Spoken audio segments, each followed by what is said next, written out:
Olá, pessoal, vamos começar aqui. Vou falar um pouquinho para vocês de smart contracts. Tá?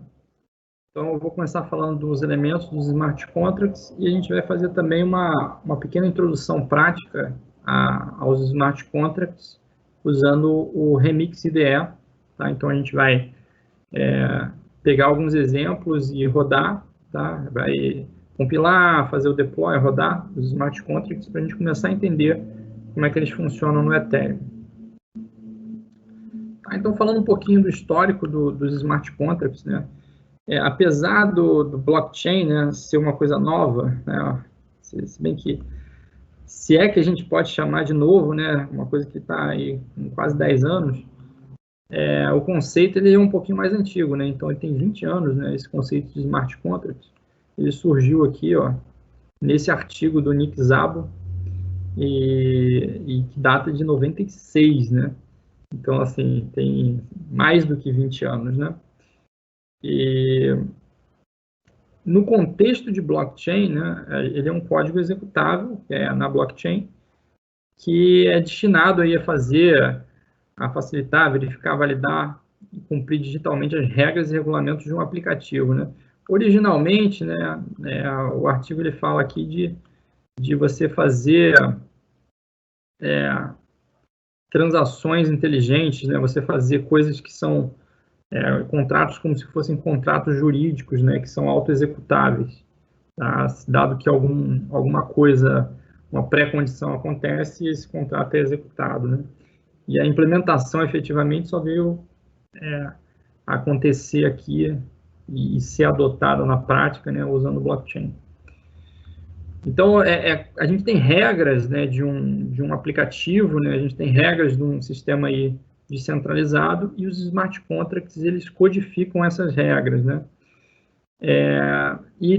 Como a gente está trabalhando num sistema descentralizado, a gente faz essas regras acontecerem aqui sem terceiros, tá? Todas essas transações que acontecem via smart contract, elas são rastreáveis e reversíveis, né? Porque a gente tem a característica do blockchain de não permitir a alteração dos dados, né? Tudo fica registrado, podendo ser auditado e coisa e tal. Tá? Os smart contracts nas aplicações descentralizadas, eles ficam localizados aqui, ó, nessa camada. Tá? A gente tem essa camadinha aqui, ó, seria uma camada de controle, né? Uma camada de processamento de lógica de negócio. Né? A gente tem as aplicações descentralizadas como uma camada mais externa, onde a gente pode ter interfaces de usuário e outras coisas mais, né? Para a gente poder ter uma aplicação efetivamente, não ser só uma API, né? E a gente vai ter a lógica, tá, que roda lá no Virtual Machine, no Sandbox, tá, para a gente poder executar os smart contracts nessa segunda camada. Aqui embaixo a gente tem a implementação do protocolo blockchain, né? Então isso é totalmente dependente de qual tecnologia blockchain que a gente está usando. No nosso caso é o Ethereum, mas não necessariamente precisava ser isso, né? A gente pode ter implementação de smart contracts em outras tecnologias de blockchain, como, por exemplo, Hyperledger, tá? Corda, entre outros. E aí, aqui embaixo, tem uma camada que é uma camada mais fixa, né? Que a gente tem a rede, o sistema operacional e o hardware. Tá? Então, esses caras aqui considerado um sistema computacional, né? Então, qualquer sistema precisa disso aqui, né, para rodar. E aqui em cima são as camadas que são mais específicas para uma aplicação blockchain. Nossos smart contracts ficam aqui. Tá? Só para a gente dar uma olhada, né, qual que é a diferença aí de transações em criptomoedas e transações em smart contracts? As transações em criptomoedas estão mostradas aqui desse lado, né? Um exemplo aqui falando do Bitcoin, e smart contracts nesse outro lado aqui. Né? E todas as transações aqui são, no lado de criptomoedas, são enviando algum valor, tá? Porque, assim, você está pegando a moeda e está ou adicionando em algum lugar ou subtraindo de outro lugar. E aí essas transações são sempre, basicamente, a mesma coisa. Já as transações usando um smart contract, eles têm uma semântica do que está sendo realizado ali. Então, por exemplo, você tem a transação para... Aqui é de um exemplo de votação, né?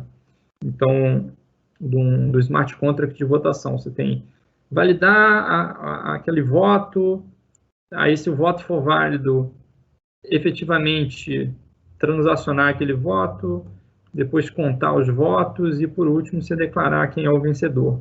Então, cada transação, né, aqui representada por TX, ele carrega a informação do que vai ser executado naquele smart contract e também de dados que vão ser enviados para o smart contract. Então, a gente pode considerar essas transações como uma mensagem num sistema distribuído, né, ou que no nosso caso é também descentralizado. E aí essa mensagem ela é enviada para o contrato e a máquina virtual Ethereum ela roda, né, nos nós validadores fazendo a execução desse contrato. E as informações são colocadas efetivamente na blockchain quando o bloco referente àquela transação é minerado ou escrito lá na blockchain, né? Então, essa aqui é a diferença, né? E os smart contracts, eles vão ter, assim, a gente tem uma série de propósitos e características que dão um objetivo para a gente querer ter um smart contract, né? Para a gente poder fazer uma programação descentralizada, né?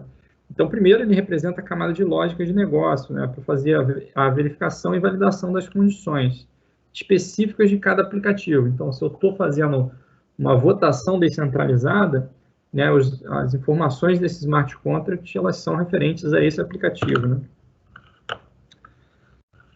Permite a especificação de regras para operação no blockchain. A gente só consegue operar no blockchain o que está programado nos smart contracts, né? É claro, a gente ainda consegue transacionar moeda, né? Mas em termos de lógica de aplicativo, só se ele tiver programado efetivamente. Facilita a implementação de políticas de transferências de ativo, né? A gente deixa isso disponibilizado no smart contract também, uma rede descentralizada. E aí, essa definição aqui ela ficou meio grande, né? Mas para a gente poder ter uma semântica exata aqui do que está acontecendo, né? Tá, incorpora funções que podem ser chamadas por mensagens. Funções são funções no sentido de linguagem de programação, tá? E elas são chamadas via mensagens, tá? Ou chamadas de funções de contas de participantes ou outras contas de contrato inteligente. Então, isso aqui é efetivamente uma transação, né? Essas mensagens e seus parâmetros de entrada, juntamente com metadados adicionais, como o endereço do remetente, o carimbo de data e hora, resultam na transação registrada no livro distribuído, razão distribuído blockchain. Ou seja, isso aqui é só para vocês terem noção do que envolve fazer uma chamada num smart contract, tá? Então, você tem a transação que invoca o smart contract e esses parâmetros todos eles entram na blockchain, tá? Eles são registrados, né? Isso dá para a gente uma rastreabilidade muito boa aí das transações que são feitas. Ele atua como intermediário baseado em software para aplicativos baseados em blockchain descentralizado. Tá? E adiciona programabilidade e inteligência ao blockchain por meio de especificação dos parâmetros e funções. Então, isso tudo aqui são características que a gente tem com o uso dos smart contracts. Tá, aí agora vamos dar uma olhadinha na prática, né? Eu vou entrar aqui no Remix IDE e a gente vai fazer algumas coisas aqui para a gente poder fazer um Hello World aqui usando Smart Contracts, tá? O Remix IDE já vem com alguns Smart Contracts pré-programados, então o que a gente vai fazer?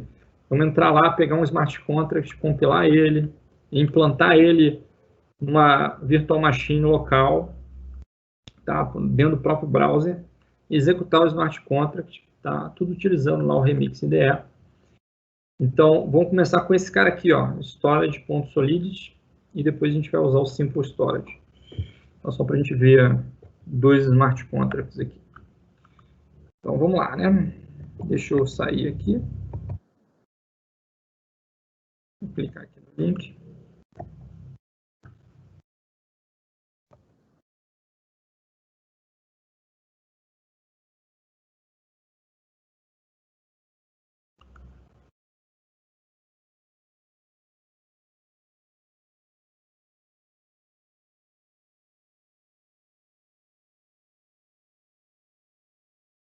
Bem, está carregando aqui o remix, né? Talvez o seu, quando abrir, não abra exatamente como o meu, porque eu já dei uma mexida aqui nele, tá? Então, eu tinha subido aqui o console, coloquei o console lá em cima. Eu já estou com essa abinha aqui aberta, né? Então, muitas vezes você entra aqui no Remix Ideal, que você vê alguma coisa parecida com isso aqui. Né? E aí, o que acontece, né? Se você vier nesse menuzinho aqui do lado, ó, você vai ver, por exemplo, o File Explorer, e ele já vem com alguns contratinhos aqui prontos para você testar, né?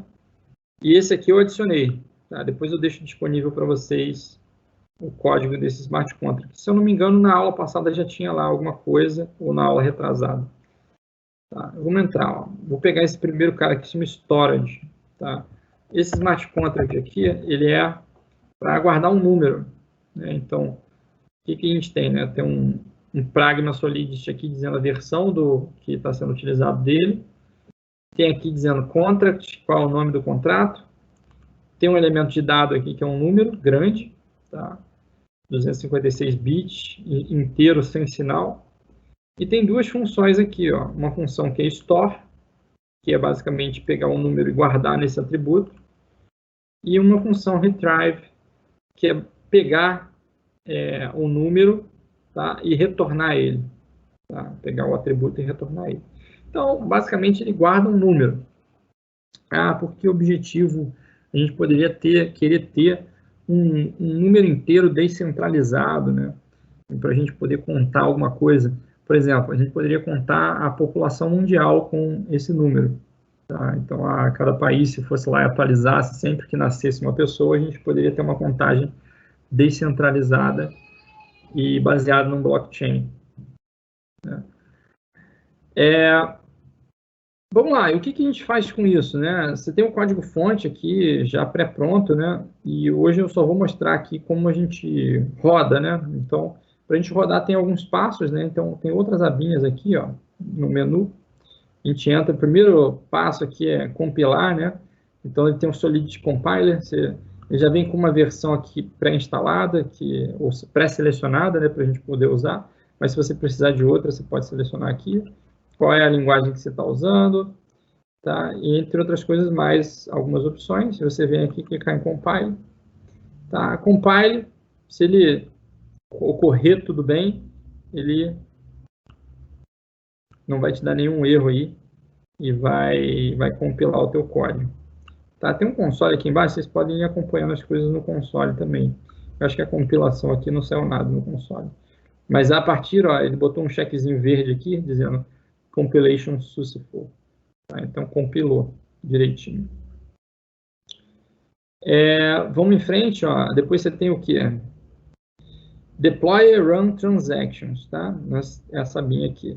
Então, o environment que a gente vai usar, né? Por enquanto, você pode usar aqui o JavaScript VM, né? Para rodar uma coisa local em memória, né? Tá? Só para a gente ver funcionar. Ele já vai te trazer aqui uma série de contas pré-cadastradas só para você testar as coisas. Se você precisar cadastrar mais contas, você pode cadastrar aqui. Mas, a princípio, para a gente só testar, isso aqui é o suficiente. Então, você vai vir aqui e clicar no Deploy. Se ele vai te dar a mensagem aqui, ó. Pode, inclusive, olhar aqui mais informações sobre o Deploy. Então, ele te dá, ó, várias informações. Foi minerado, quem é o Transaction Hash, Contract Address, tá? Quando você faz um deploy de um contrato, ele ganha um endereço, né? From, quem mandou esse cara, né? A gente tinha mandado desse cara aqui, ó. Repara que ele teve descontos aqui, né? Ele tinha 100 Ether, agora ele tem menos porque foi cobrado uma taxa, né? Para fazer o deploy do contrato. Ó, aqui tem o Transaction Cost, Execution Cost, tá? E assim vai. Tá? Então, essas aqui são as informações do deploy do contrato, né? É claro que aqui a gente só está simulando as coisas, né? A gente não está precisando efetivamente pagar isso, né? Mas se a gente tivesse, por exemplo, uma mainnet, né? Mandando isso para uma rede pública, né? A gente pagaria efetivamente em Ether aqui o deploy de um contrato, tá? Que é uma transação. E aí, aqui, depois você faz o deploy, né, ele abre aqui embaixo, ó, fica meio escondidinho, mas se você vier aqui, ó, e abrir essa abinha, ele vai te dar uma interface gráfica para cada funçãozinha que você tem dentro do seu contrato, para você testar ela, tá? Então, você pode vir aqui, ó, eu vou dar um store em algum número, se você der um retrieve sem nada, ele vai te dizer aqui, ó, você fez um call, e esse cara aqui, acho que ele foi inicializado com 0, tá? Ele te trouxe 0 aqui, e aí eu vou dar um store, por exemplo, 10. Dá um store, ele roda a transação, tá? Ele te dá informações aqui sobre a transação também que rodou, tá? E você vai rodando e vai gastando aqui o Ether, tá? E se você der um retrieve, ele pega aqui, ó, 10. A informação que você tinha feito. Tá? Aqui tem as informações, ó, quanto que custou em gas, tá? Transaction cost, e assim vai. Tá? Então, isso aqui é um primeiro passo aí para a gente fazer programação, né, em Solidity. É muito fácil trabalhar aqui no Remix IDE, né? A gente pode fazer chamadas também de baixo nível aqui, né, colocando texto, mas com essa interface gráfica aqui é bem facinho de fazer. Né? Tem algumas facilidades aqui também, né? Por exemplo, você pode copiar aqui o endereço de um contrato, colocar aqui, e aí ele adicionar um segundo contrato, né, nesse mesmo endereço, né? E você vai ver que a informação ela é descentralizada. Seja, o que você fez nesse contrato aqui reflete aqui também. Tá? Então, eu não preciso manter 2, posso manter um só. E é mais ou menos assim que a gente roda. Tá? Vou mostrar um outro aqui, só para a gente poder fechar. Eu tenho esse Simple Storage, depois eu disponibilizo aí para vocês, mas ele tem só um pouquinho mais de funções, né? Eu vou fazer o mesmo processo aqui com ele.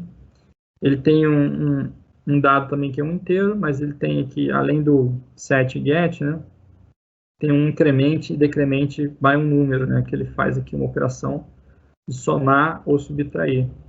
Tá? Então, eu vou compilar ele aqui, ele compilou direitinho, vou mostrar aqui no ambiente aqui para fazer deploy, posso fazer deploy dele. Então, ele apareceu aqui embaixo, ó, e já com as outras funções, você pegar o valor inicial é 0, por exemplo, set ele para 50, pego, depois incremento, sei lá, de 10, pego aqui 60 e depois decremento de 5. Pego aqui 55. Isso tudo está rodando aqui, né, numa VM local, né, no próprio browser, usando JavaScript, que é o que está dizendo aqui, ó, qual o ambiente que a gente está rodando. E você pode debugar aqui, abrir as transações, ó, dar uma olhada em tudo, ó, inclusive no código, né, que rodou, tá, passo a passo. Se você estiver, por exemplo, desenvolvendo e deu algum problema, você consegue inspecionar bastante coisa aqui, né? Tá, mas eu não quero debugar isso, não. Então, o debugger está aqui, né? Tem outras facilidades aqui, tem análise estática, para a gente olhar defeitos no código, tá, ou problemas no código. Tá? Tem testes unitários, que a gente não vai rodar hoje, mas para frente a gente vê isso, tá? E tem uma série de plugins aqui que você pode querer instalar também no Remix IDE. Tá, mas basicamente o nosso ciclo de desenvolvimento a gente vai programar, vai compilar, vai dar deploy, rodar e também fazer alguns testes unitários, né? Visto que, como o nosso contrato, depois de feito o deploy dele, ele é imutável, né? Se a gente quiser, a gente vai ter que gerar uma nova versão dele, mas a antiga continua disponível.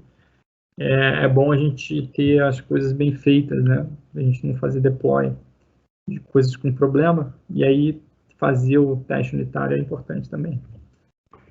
Beleza? Acho que foi isso aí, galera. Vou parar aqui e vamos voltar lá para a reunião para a gente poder discutir e conversar. Valeu! Um abraço. Tchau, tchau.